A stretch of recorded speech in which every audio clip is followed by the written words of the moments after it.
Welcome guys, today I will show you how to reset all settings on Motorola Edge 70.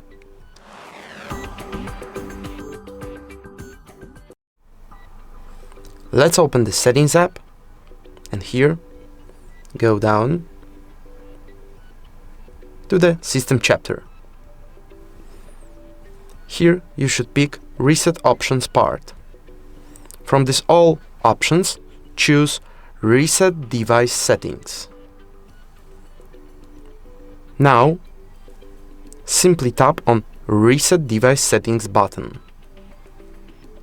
Accept by tap on the same key again.